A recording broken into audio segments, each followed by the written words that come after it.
Thank you all for coming. My name is Dr Joye, and I wanted to first of all thank a few people for the opportunity to be here tonight. It's taken some effort to get on the books and get going, but I wanted to thank the Higleys. They were responsible for helping put this together. The O'Malleys, I think, were involved somehow too. I think it was over wasn't it a member? Was that what it was, that y'all were playing golf when this happened with Greg? I can't remember. But thank y'all for putting this together with Courtney, and I appreciate the opportunity to come.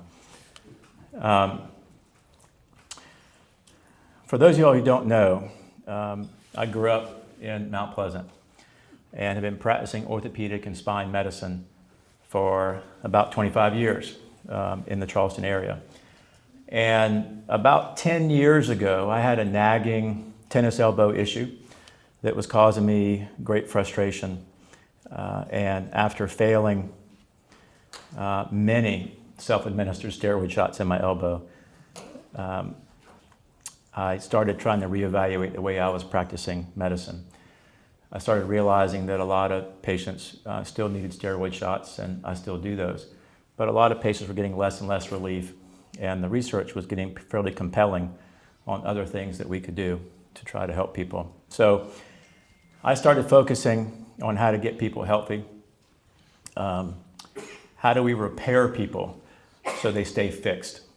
And I began a pursuit for knowledge to help me guide folks to make better decisions. My initial training was in anesthesiology here in Charleston. I earned board certification. I then completed a fellowship in interventional pain management and also earned board certification in that.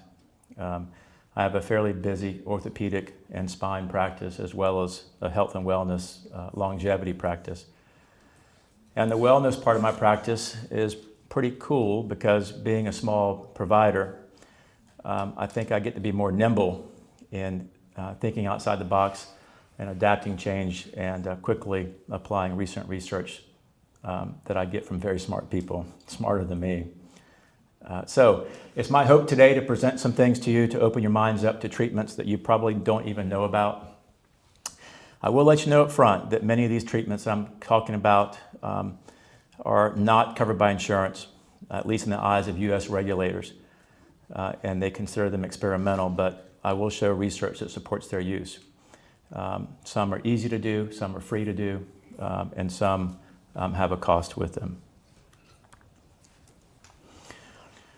So the talk is on Alzheimer's, but it's also going to cover other neurodegenerative diseases. I hope the talk will be empowering to you to take control of your life and your family's life to live healthier.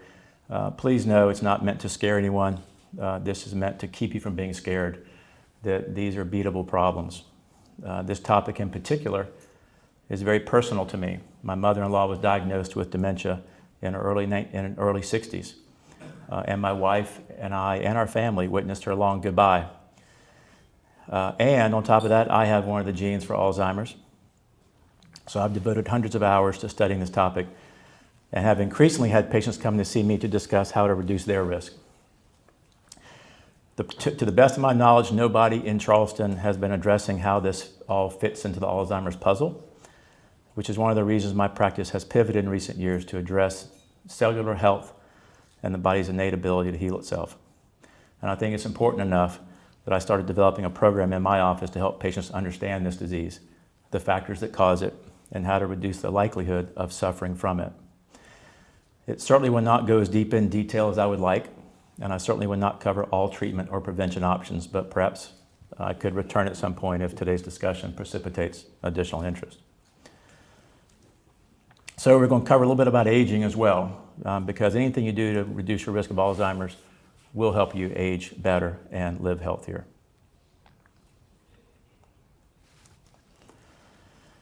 So a few little basic things to start with. Let's look at life expectancy in the U.S. Since 1800, life expectancy has increased from 30 to 78 years. But But the proportion of life spent in good health has remained about the same, despite the gains in life expectancy. So the years that we've gained are not all healthy. What that means is, in general, we are not improving life. We're doing a poor job treating chronic disease in this country, making decisions not from evidence-based medicine, but perhaps off of opinion and profit, because it's sometimes hard to silence the opinions coming from stakeholders who can gain millions of dollars with new drugs and treatments. Most deaths now are from chronic disease, about 72%. So I do think it would be helpful to consider today's talk as part of a broader picture of aging or longevity and health span. Because the risk of Alzheimer's increases with age, coincidentally, we're living much longer than we ever have. And many experts, believe it or not, are predicting we will be living to 120 years very soon while maintaining function. That's the key. Because what's the use of living longer if we can't be functional? So what we're going to talk about today encompasses all of these, because all these measures you can take to prevent and reverse Alzheimer's will help lead a longer and healthier life. Most of this research I will present, you'll see it kind of pop up on the screen. It's fairly recent. This is 2021, the economic value of and cost of aging. Between 2015 and 2050, the global population aged 60 and older is projected to more than double, from 960 million to 2.1 billion. This rapid growth of the aging population presents certainly economic, healthcare, pension, and caregiving challenges for countries worldwide. What this study showed was that we showed that a slowdown in aging that increases life expectancy by just 1 year is worth $38 trillion. And by 10 years, it's worth $367 trillion. Ultimately, the more progress that is made in improving how we age, the greater the value of further improvements.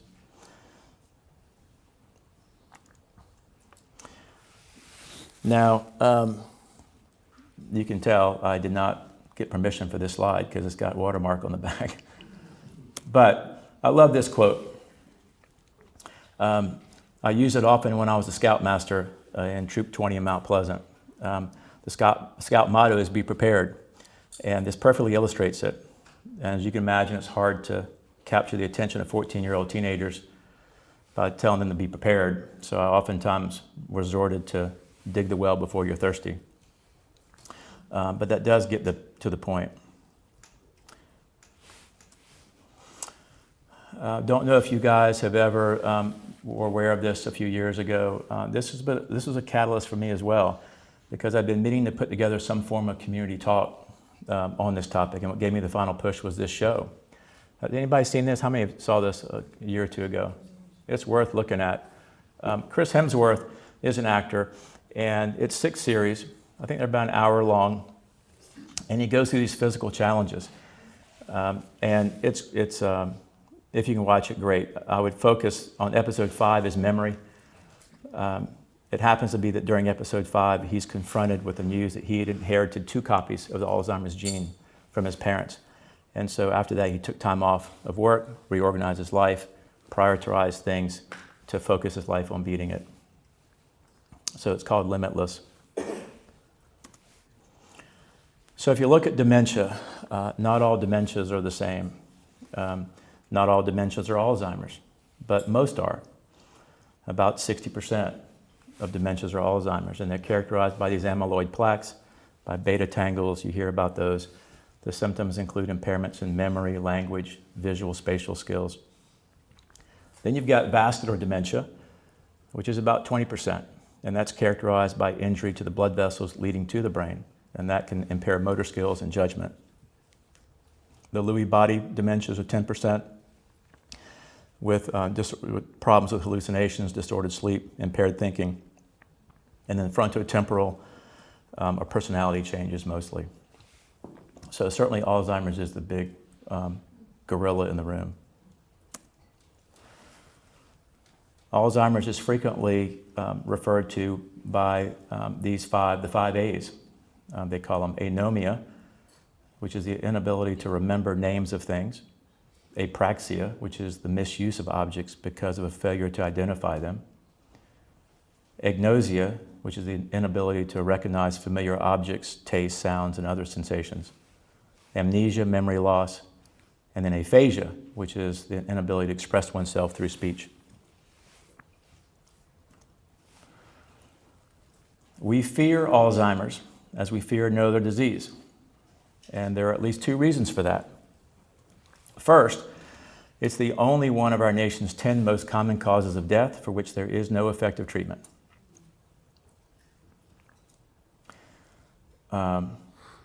Just out of curiosity, raise your hand if you know a cancer survivor.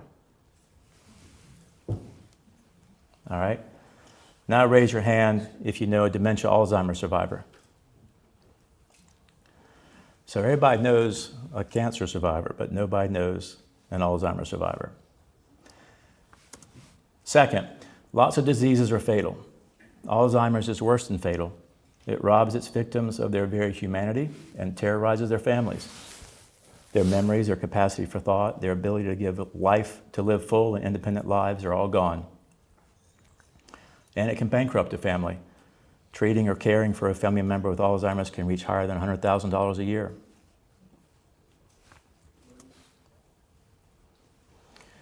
So, who are the most likely types of people to get Alzheimer's? The same people who are at risk with COVID. Over the years, and that brings up an interesting topic with COVID, because over the years I've tried to train myself to look at setbacks or sudden events as an opportunity to analyze and assess and change direction. And I tell patients this frequently. I think COVID, in a lot of ways, was an opportunity for us all to realize that we weren't living the way that we should. We weren't exercising. We weren't doing strength training. We were not watching what we ate. We were eating too much sugar, too much processed foods. Roundup was blowing on all our crops. The plastics in the air affecting hormones. And I think that COVID was a wake-up call for a lot of people. And so in that regard, it was a good thing to bring awareness to our health issues. But if you look at what COVID did, COVID killed more than 1 million people in the US. Alzheimer's is set to kill 45 million. So it dwarfs the pandemic, but it just occurs slower.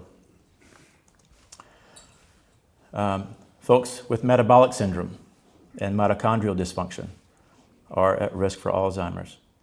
People with high blood pressure, high blood sugar, excess body fat around the waist, folks who don't exercise, folks who are not sleeping well, and women are 2 to 1 affected over men.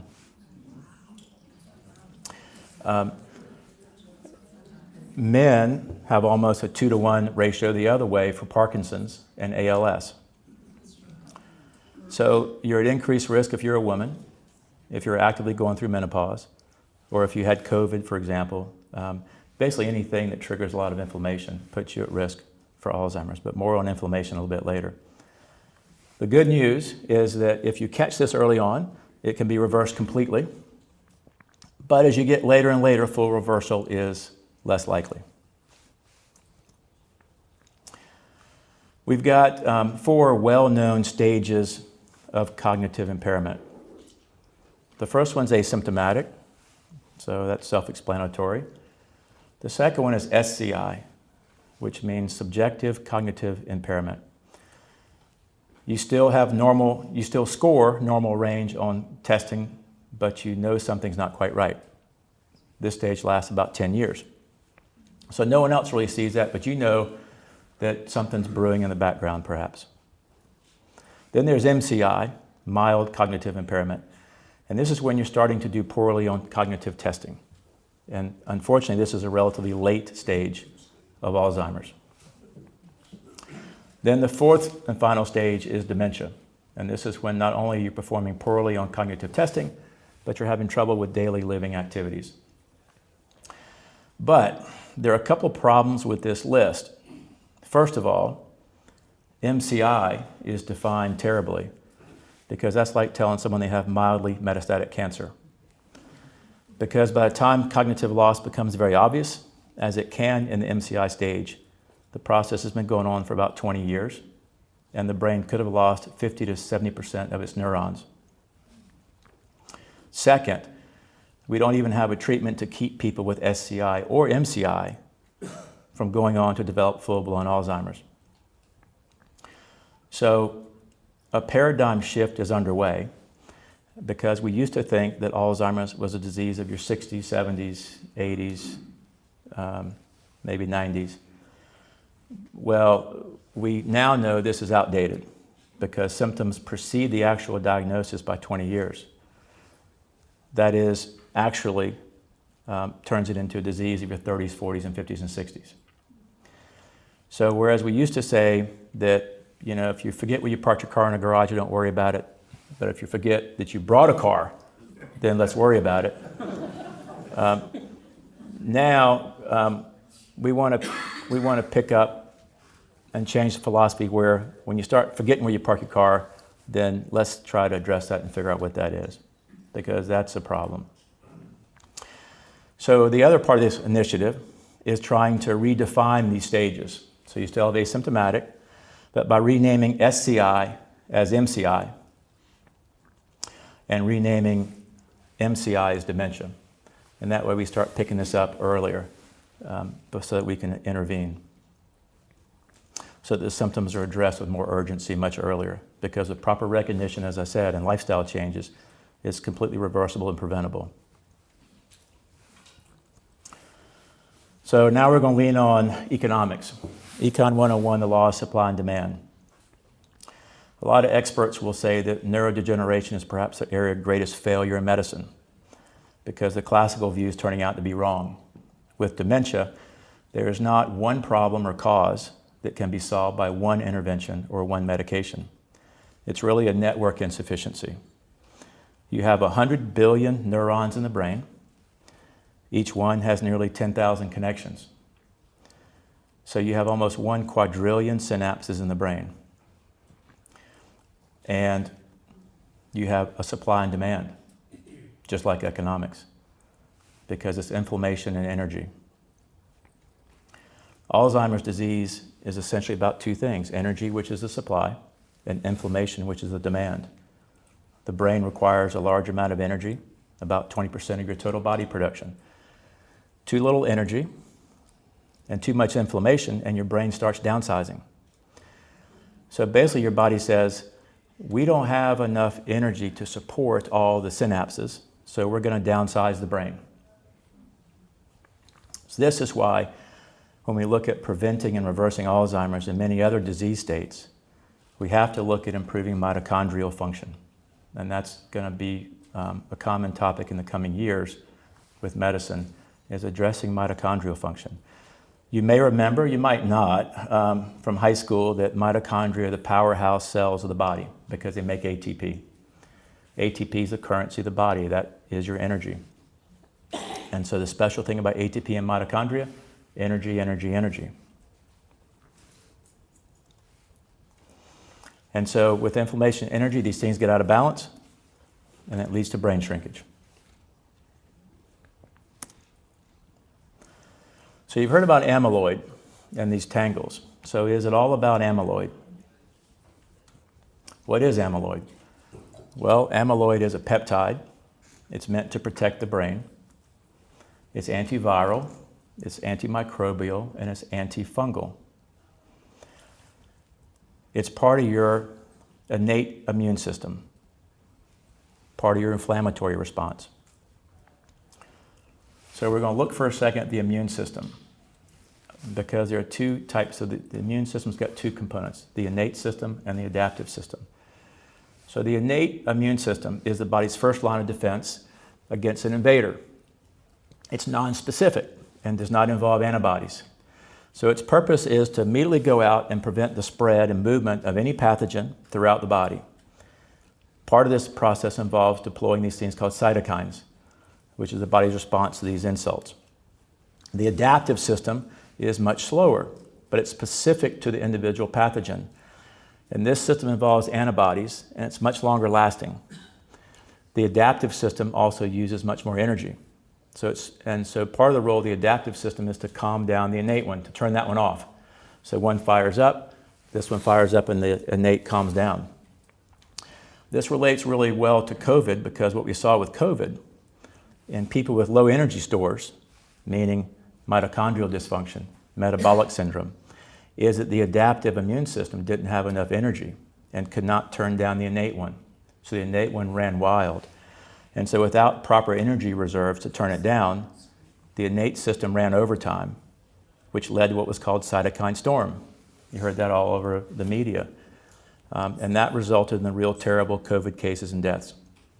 So with Alzheimer's, it's not cytokine storm, it's a cytokine drizzle. Now, is amyloid the golden ticket?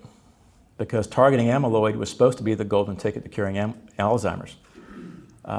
Turns out it's not doing the job.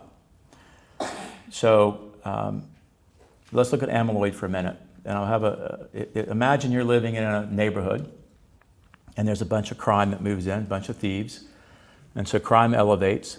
And so you call the cops and there's a big shootout, someone gets killed.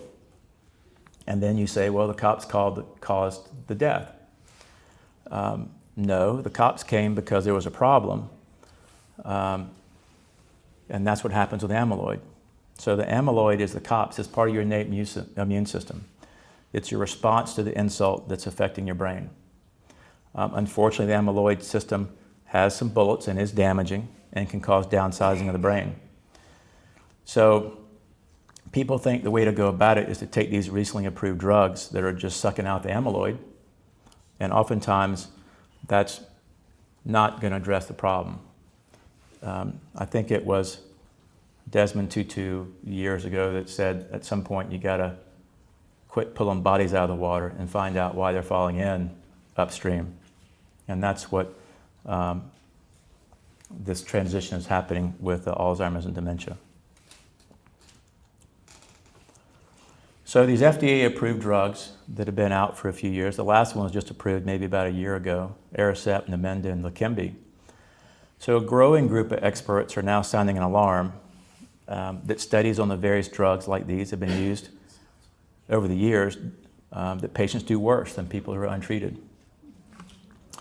And these are neurologists and experts in that field. Even patients who've taken the more recent antibody medications like Leqembi underwent more rapid brain atrophy than those who were not treated. And the success of these drugs has not been measured as getting people better or even to keep them the same, but to slow the decline a little bit. It was 27% for Leqembi, which is a minimal improvement. In exchange for that minimal improvement, you're accepting the significant side effects of brain swelling and brain bleeding from these medications. So the problem, they say, is that essentially these drugs are going after the response to the problem rather than the problem itself. It is, and so turns out if you're waiting for a pill to come out, you're going to be waiting a long time. So, and it's not that, hopefully the research will get there. I am certainly not anti-research or anti-surgery and everything else, but there's a way to blend these thoughts to accomplish everything, I think. But more research needs to be done, and hopefully we'll get there soon. So what about the genes for Alzheimer's? You may have heard of this gene called the APOE gene.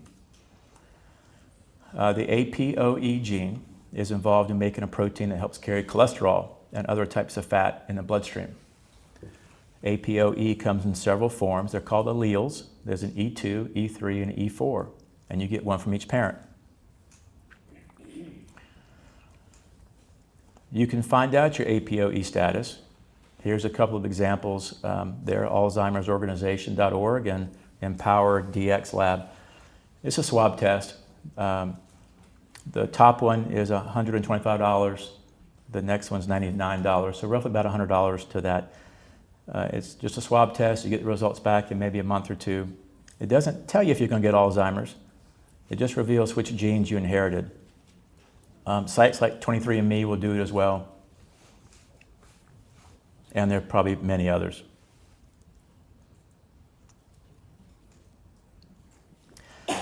Now, as with any genetic test, it's important to consider the emotional consequences of learning your results and how this may affect you and your loved ones. So everybody's got to understand what their tolerance is for knowing. And again, we don't want to scare people. I think this should be empowering. It should be meant to keep you from being scared, to address the future. The key is to see the result as an opportunity to focus on lifestyle choices and improving general health, because this has been shown to reduce Alzheimer's risk. Hope you guys, I wish that was a little bit bigger, but this is the percentage of the U.S. population with these pairings of these alleles. So there's basically 6 combinations using the E2, E3, and E4. Now, you see the majority of people in our country are E3, E3. So you can think of E3 as having a normal risk of Alzheimer's. You can think of the E4 as having a higher than normal risk. You can think of the E2 as having a less than normal risk of Alzheimer's. And so the majority of us have the E3, E3. The next highest is the E3, E4, which is about 20-something percent, 22%. If you have no copy of the APOE4 gene, your lifetime risk of developing Alzheimer's is about 9%. So that's pretty good. If you have 1 copy of the E4 gene, your lifetime risk is about 30%. But if you have 2 copies, your lifetime risk is about 70%. But it's not all about the APOE gene, because it does not predestine you to get Alzheimer's. Not all people with Alzheimer's carry the E4 gene. Even non-E4 carriers can be at very high risk. In fact, around 40% of patients with clinically diagnosed Alzheimer's do not have even 1 E4. So there are some environmental things, there are some diet things, there are some lifestyle factors in there. There are other tests you can do. There's a test called a cognoscopy, which a well-versed neurologist on the West Coast, Dr. Dale Bredesen, uses. There's a prodrome scan, which is a blood test that I use in my office. There's a MoCA test, which is a test that you can do from home. It's called the Montreal Cognitive Assessment, and you do it every year, and you score yourself 0 to 30, and then you can kind of track your progress. That can be found online. And then there's some blood tests that are promising that are coming out that look at different forms of amyloid. They're biomarkers. Some are out now, some aren't quite out yet. So the cognoscopy, everybody knows to get a colonoscopy when you're around 45 or 50. But what if there was a screening test for neurological disorders in decline? The cognoscopy analyzes genetic variations that contribute to Alzheimer's, such as the APOE4, cognitive assessments, metabolic, hormonal, and lifestyle factors. It's got 3 components. There's a blood test that pinpoints risk factors for dementia. It's got a simple set of cognitive assessments and an MRI scan of the brain for people that are significantly symptomatic. The prodrome test is a test I use frequently in my office. I have myself and my family do it about every 6 months. It's kind of a check engine light. It identifies biochemical deficiencies and imbalances by measuring 40 different biomarker levels. If you couldn't see the slide a few minutes ago, you're really not going to be able to see this one, but this is the printout that we get based on the prodrome scan. And it's a very busy picture, but this assesses general health. And it looks at things, it looks at components of your cell membranes. It looks at lab values that aren't normally checked when you go to the doctor's office, because there are some clear associations with development of dementia, with cholesterol levels, with uric acid, with C-reactive protein, for example. The cholesterol is an interesting story, that if you're a statistician and you look at cholesterol levels, the data now coming out shows that if you look back at the normal values of cholesterol, we typically want cholesterol levels below 200. And you usually want LDL cholesterols below 100 when you go to your doctor. Well, it turns out that if you look at all-cause mortality is least with a total cholesterol around 220 to 240. And all-cause mortality is least with LDL cholesterol around 120 to 140.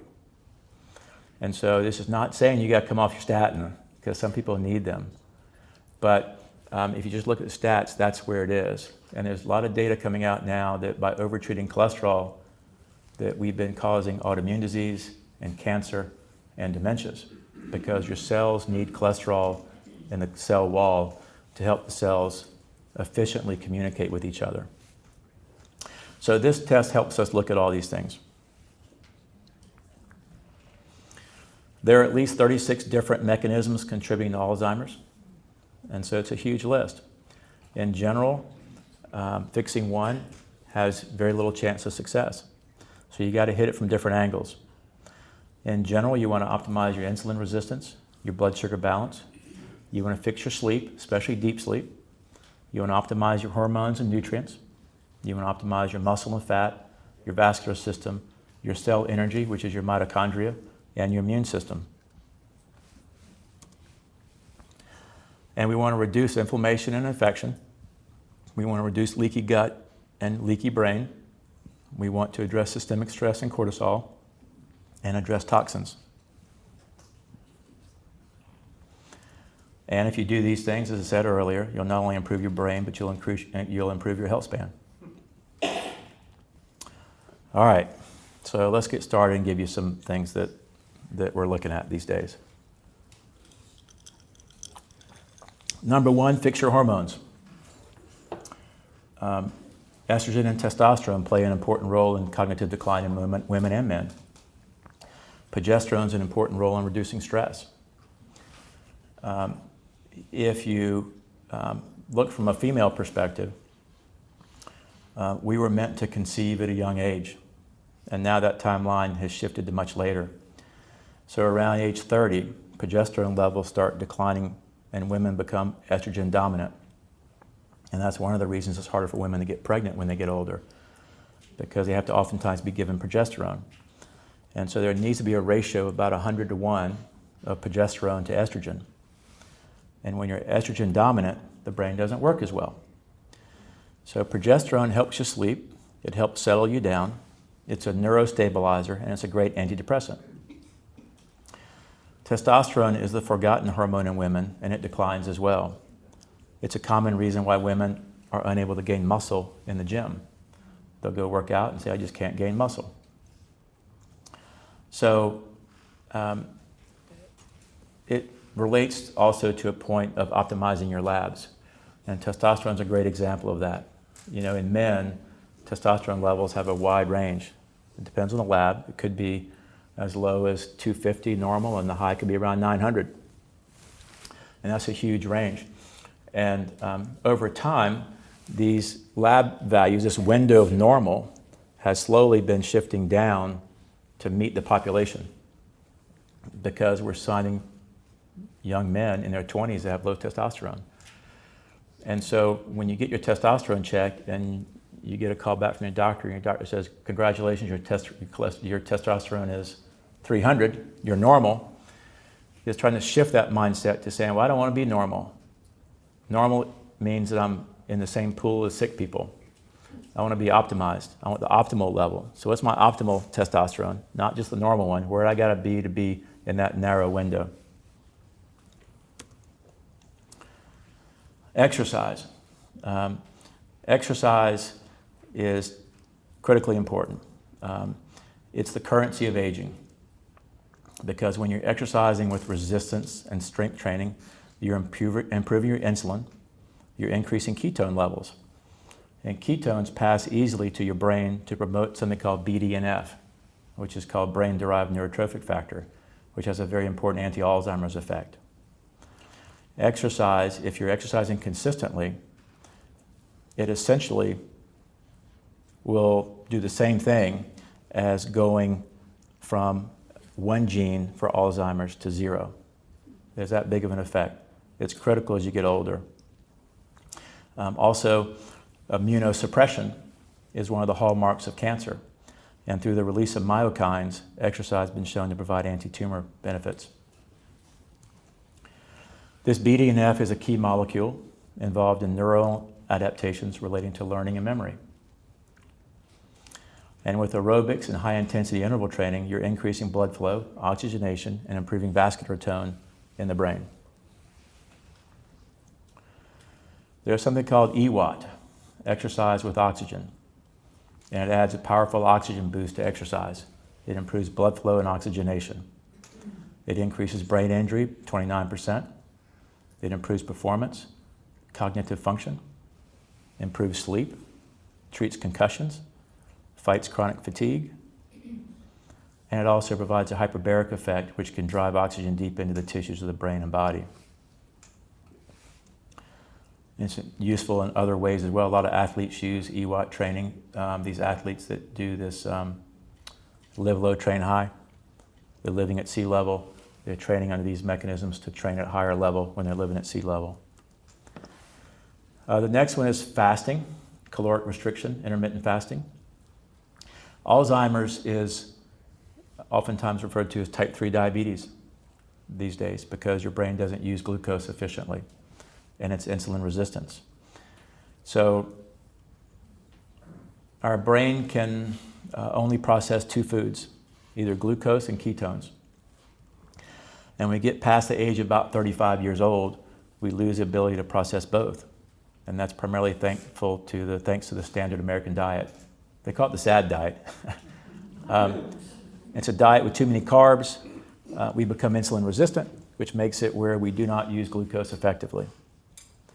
But the high insulin, which makes it where we do not use glucose effectively, the high insulin prevents you from making ketones. And ketones, that's the worst of both worlds, because you got to have both these. Intermittent fasting allows you to switch back and forth between glucose and ketones for fuel for your brain. This fasting has been shown to improve sleep, weight control, blood glucose, cardiac function, gut health, and anti-aging and anti-cancer effects. So you want to restrict your eating to about 8 to 10 hour window. Ideally, you want to intermittently fast, maybe 12 to 14 hours from dinner to breakfast. If you have the E4 genes, you want to fast longer. But 12, 14 hours seems reasonable to do that. And then you got to restrict your eating to that shorter window. These studies here, again from 2022, fairly recently, showed caloric restriction in animals promotes vascular health with a reduction of amyloid and enhanced cognitive function. Ketone esters. Ketone esters are pretty interesting because they taste horrible. I take them almost every day. These, if you have any you guys who have a science background, there's something we learned in high school called the Krebs cycle, and the Krebs cycle is responsible for the ATP generation, and the Krebs was a scientist in England and named the cycle after him. He discovered it. He had a disciple under him whose name was Richard Veitch, who went on and discovered ketone esters. And they were actually using them for special ops, for fuel, for brain focus. And so it was a collaboration between the University of Oxford and NIH. It improves brain health, combats metabolic syndrome, endurance, decreases appetite, faster recovery from exercise. So these, you drink, it is not a great tasting thing. They tell me that taste has gotten so much better over the years. It's still tough to get down, but it's a great tool for giving yourself some ketones. We talked about mitochondria, and this is where a big focus for medicine is going to be going forward. Now, these are ways to improve mitochondria. There's something called urolithin A, which is in pomegranates, which improves your mitochondrial function. It's hard to eat enough pomegranates, and if you buy the cups of seeds from the store, they go bad very quickly, I have found. Creatine helps improve mitochondrial function. N-acetylcysteine, acetyl L-carnitine, ubiquinol or CoQ10 helps. NAD, B vitamins, All these help improve mitochondrial function. Remember, that's where your NAD is coming from. Creatine's interesting because this isn't just for gym rats to take creatine. Usually when you get to be middle age, particularly women going through menopause, you oftentimes have to take creatine to regain muscle mass. Muscle mass, having strong muscles, as I said, improves BDNF. That protects your brain, also reduces your insulin levels. And so it's very important for all of us as we get older. And it's not just for the Schwarzeneggers of the world. Then you look at sleep. Now, these are general guidelines for sleep that we need. Deep sleep is needed for the brain to clean itself of toxins and to eliminate amyloid and kind of purge the brain. REM sleep is essential for consolidating memories and learning new information. It helps transfer new information from short-term memory to long-term memory. And so your REM sleep, you need about an hour and a half a night. And your total sleep should be about 7 to 9 hours. So another issue with sleep is, in terms of what could cause Alzheimer's, is looking at your oxygen saturation. You know, is it dropping at night? Do you have sleep apnea? Because your brain needs oxygen. So one of the great things in today's world is they have these wearables now that you can put on. A Garmin watch, an Apple Watch. I have an Oura ring on, and that monitors your sleep through the night. And so I can wake up in the morning and see how much time I spend in REM sleep or deep sleep. I can see what my oxygen saturation was. And so they're relatively inexpensive, and they're changing the world with looking at things. So what else does sleep do? Sleep's essential for regulating hormones, melatonin, cortisol, growth hormone. It boosts white blood cells in the immune system so you can fight off illnesses and infections.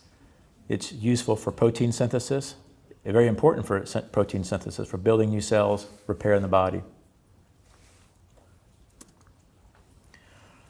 How do you improve sleep?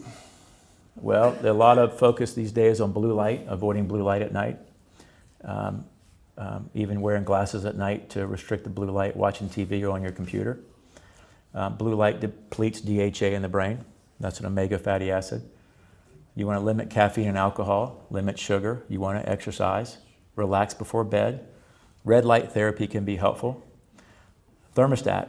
The best sleep happens, the research shows, between a bedroom of 66 to 69 degrees. So you want to try to turn the thermostat down. And then there are peptides that can help, and we'll get into that, a little bit of that later. GLP-1s come into the discussion with Alzheimer's. These are medicines like semaglutide and Wegovy, and these things are out now. Because, and these are recent research articles on this, there may be no hotter trend in biopharma right now than GLP-1 receptor agonists. Currently approved to treat type 2 diabetes and obesity, this drug class has also been shown potential in other indications, from non-alcoholic fatty liver disease, cardiovascular disease, addiction, and it may tackle Alzheimer's as well.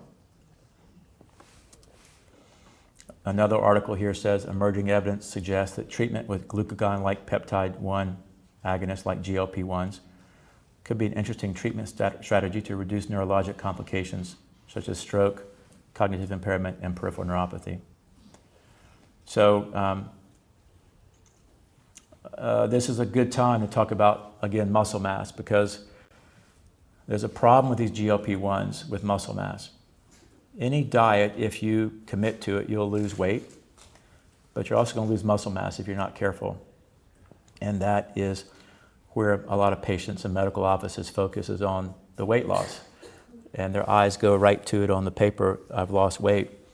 But you have to follow muscle mass. It's just as important because, as I said, that's important for brain function, for stability when you get older, and for your brain, for your mitochondria. So oftentimes people, when they take these semaglutide medicines, have to start increasing protein intake. And the ideal protein intake as you get older is going to sound a little shocking, but it's about 1 gram per pound of body weight. And so for most people, that could be around 150 grams of protein a day, which is hard to do. You got to be pretty diligent with it. And also sometimes using creatine to help boost your muscle mass. There's actually a study going on at MUSC right now. I think they leaked some of the information out last summer with the semaglutide medicines reversing cardiac disease. And there's also studies ongoing with brain health. So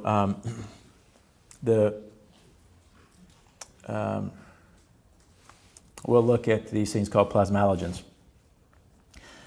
I told you about that prodrome scan, the blood test. And plasmalogens are a type of phospholipid that are present in almost all tissues in humans. They're most abundant in the brain, the heart, the lungs, the kidneys, and the eyes. And they're essential for roles in memory, focus, and cognitive functions. These levels in the body begin to increase in the fetal stage, and then they start peaking at age 30, and then they decline. And this goes along with the cholesterol. These plasmalogens are omega precursors for omega-3s and omega-9 fatty acids, which you desperately need in your brain. The main sources are DHA and oleic acid. The plasmalogens which we measure in that test is so critical that if you, the studies have shown that if you are a 90-year-old with low plasmalogens in your blood versus a 60-year-old with high plasmalogens, they have the same, it's the opposite, I'm sorry. If you have a 90-year-old with high plasmalogens and a 60-year-old with low plasmalogens, you have the same 5-year survival. So some people take this data and say having high plasmalogens is worth 30 years of life. So they are essential. They also, having high plasmalogens will reduce you from an E4 to an E3 or an E3 to an E2. They're that critical for mental health. Phosphatidylcholine is another one. That's a part of your cell membranes. These are lecithins. They're a major component of cell membranes. They come from egg yolks, soybeans, mustard, sunflower. A lot of people over the years have said avoid eggs. It's not true. You want to eat a lot of eggs. Phosphatidylcholine is involved in making acetylcholine, which is essential for neurotransmission and memory. It also reduces hard and soft plaques in the heart and restores your mitochondrial function, and it's anti-inflammatory. I'm glad we don't have any middle-aged or middle school boys in the room because they might chuckle at this name. But there's a product called spermidine, and spermidine is a polyamine.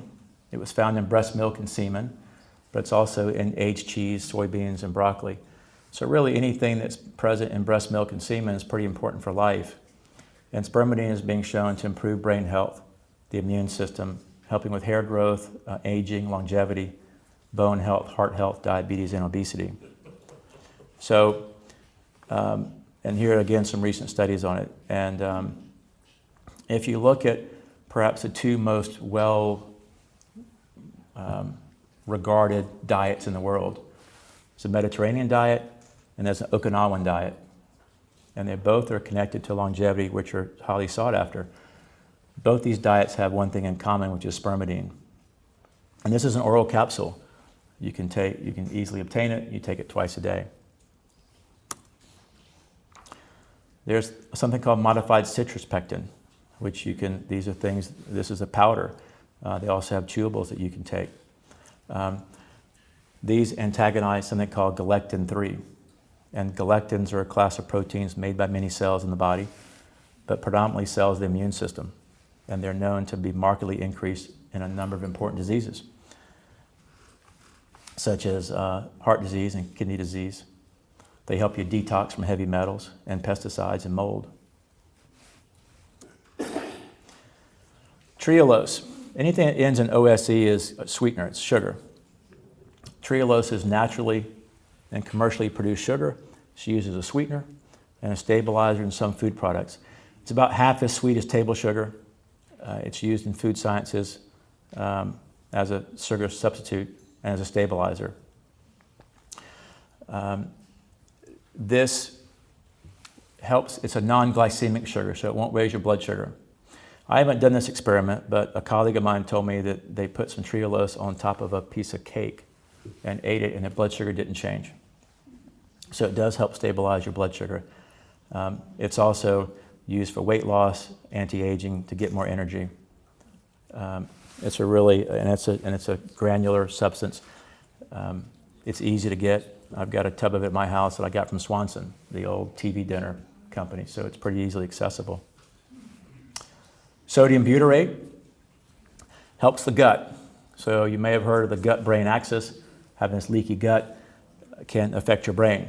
The gut-brain axis connects your gut and your brain. All these neurons connect the two, and it controls fear, anxiety. It controls your gut microbe. These gut microbes produce these things called short-chain fatty acids that help your gut but also help your brain.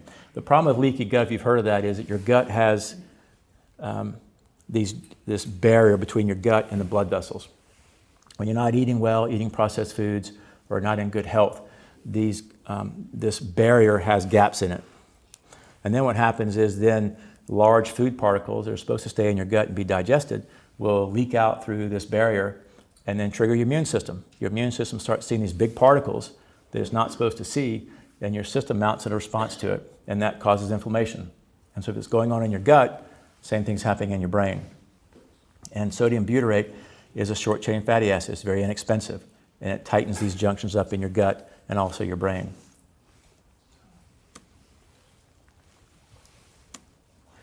Then there are peptides. This is an area that I've gotten into in the past couple of years in my practice. Peptides are they're really cool. They're small proteins. These are natural things in your body. When you learned in school that amino acids are the building blocks of protein. And so a protein is made up of more than 50 amino acids. Less than 50 amino acids is called a peptide. And so there are about 7,000 peptides in your body. They decrease in number as you age. There are about 150 active clinical studies going on right now on peptides. They're being used across every medical specialty. They're being used to treat colon cancer, breast cancer, hair loss, sexual health.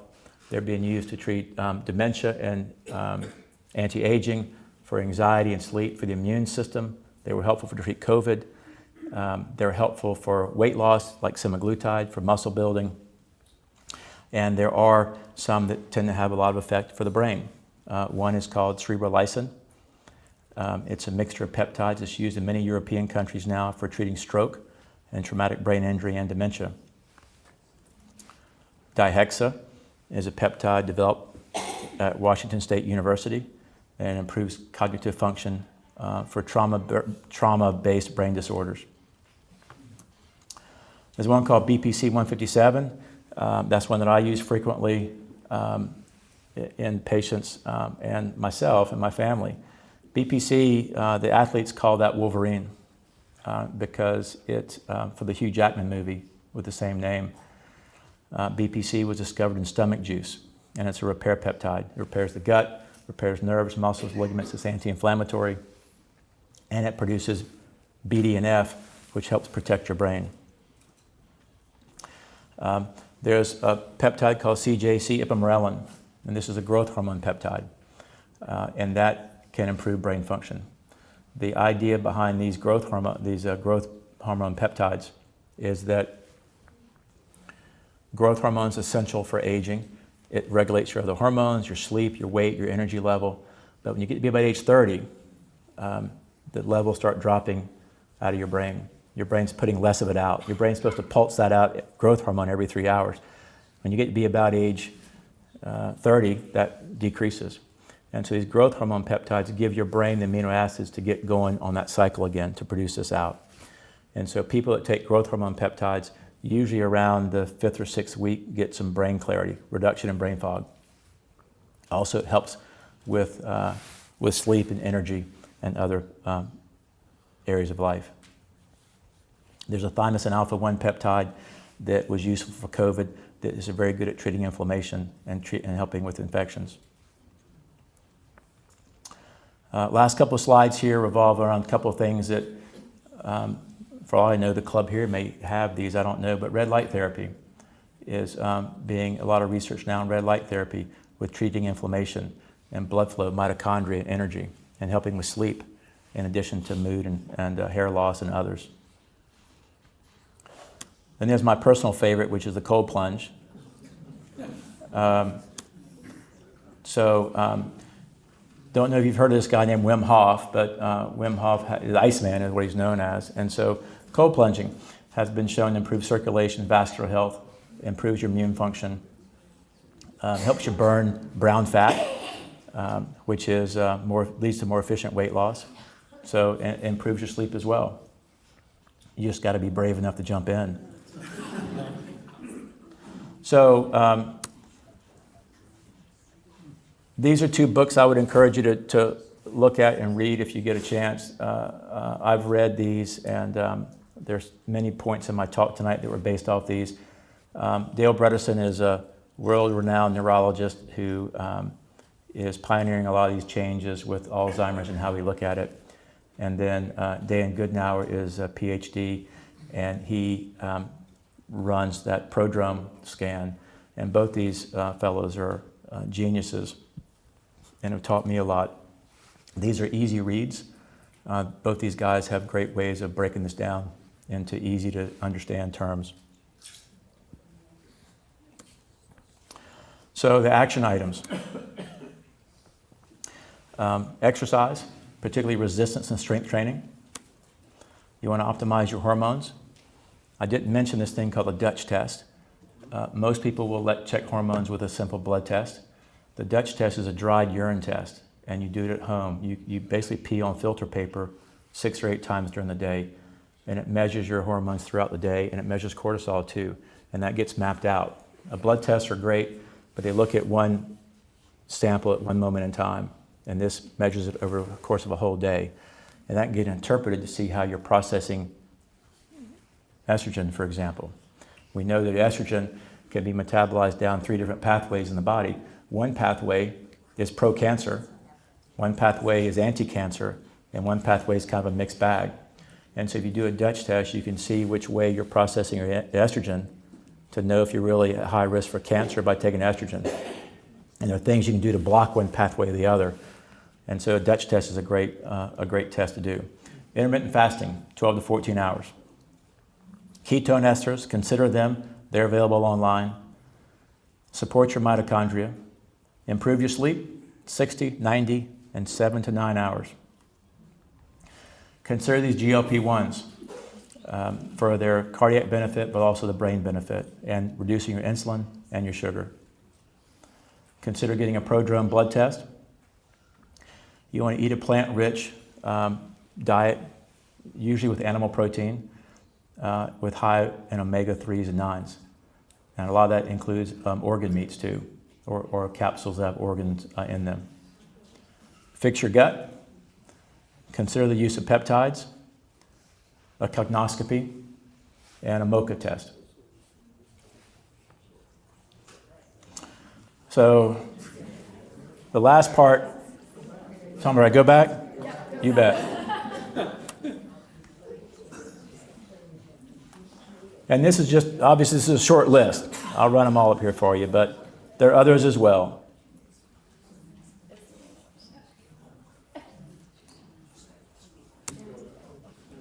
There we go. That's the whole list there.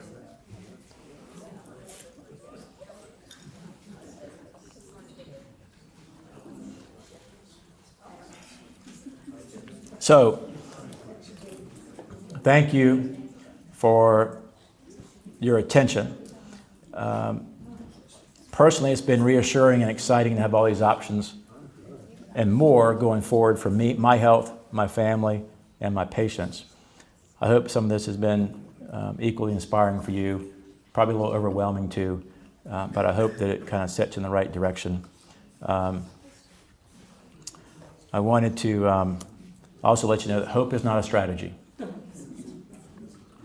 So if that's who you are, great, but hoping for a drug to come out or hoping for things to change is not a strategy.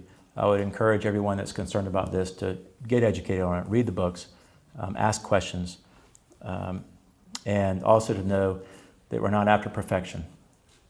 When I started looking at this a couple years ago, I kind of dove right in. My wife would tell me that, some days I might take 40 pills a day. She won't do that. And some people don't want to drink their meals. I'm more driven where I can say, if that's what I got to do, then that's what I'm going to do. So you got to know yourself. There's some people that may only want to do one or two things and see some progress and then get some traction and then try something else. And some folks I see want to dive right in, and you just got to know yourself. But we're after progress. We don't need perfection. We don't need to turn this ship around the harbor, just like that. We want to make slow progress. The main side effect of these measures is better health. You're going to live longer. You'll have better health, more energy, better mitochondria, and better sleep. So at the end here, we find out Alzheimer's is optional, but only if you recognize and embrace the lifestyle changes necessary. Thank you very much.